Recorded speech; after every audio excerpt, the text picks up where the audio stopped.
Hey guys, তো দেখো সকাল সকাল আমি রেডি হয়ে গেছি। তার কারণ আজকে আমার ছেলের এক্সাম আছে, তো ভাবলাম ওর সাথে আজকে যাই।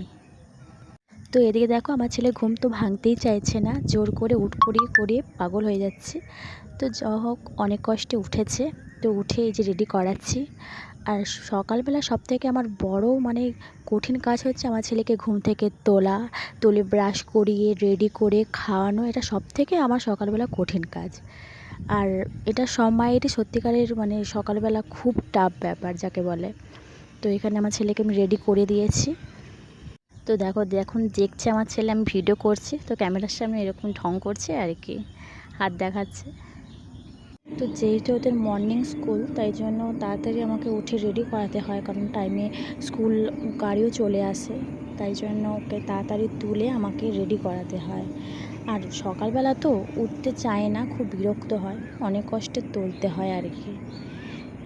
সকালবেলা জাস্ট মুখটা দেখো, দেখেই বোঝা যাচ্ছে যে স্কুল যাওয়ার তো ইচ্ছে নেই।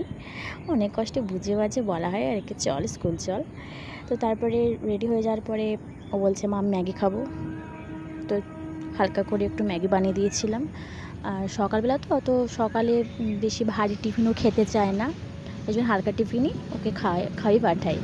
তারপরে দেখো স্কুল মাইতে চলে এসছে, যেহেতু বলেছিলাম টাইমের ব্যাপার, তো টাইমে স্কুল মাইতে চলেই আসে। আর আমার ছেলের একটা কী বলো তো, ও স্কুল মাইতে গেলে ও পেছনে বসবে না, সবসময় বলে আমি সামনেই বসবো। তো সামনে বসে গেছে।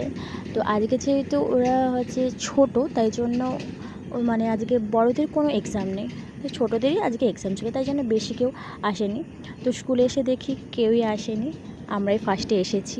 দেখতে পাচ্ছ ক্লাসরুমটা, এটা আমার বেটুর ক্লাসরুম। তো এসে দেখতেই পাচ্ছ যে ক্লাসে কেউই নেই, মাত্র আমার ছেলে আর একজন বসে আছে। তো তারপরে আস্তে আস্তে সবাই আসছে।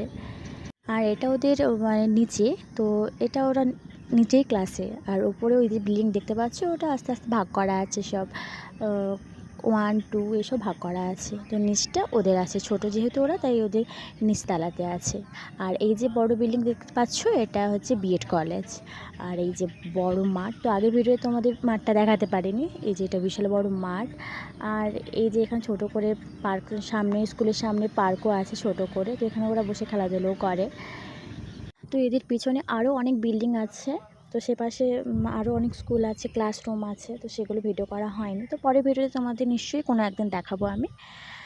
তো ওই দেখো আমার ছেলে দাঁড়িয়ে আছে, ওকে বারবার আজকে বলেছিলাম যে ভালো করে এক্সাম দিবি। তো ঠিক আছে, আজকের মতো এইটুকুই। ভালো লাগলে please like comment and share করে দিও, আর পেজটাকে ফলো করে দিও।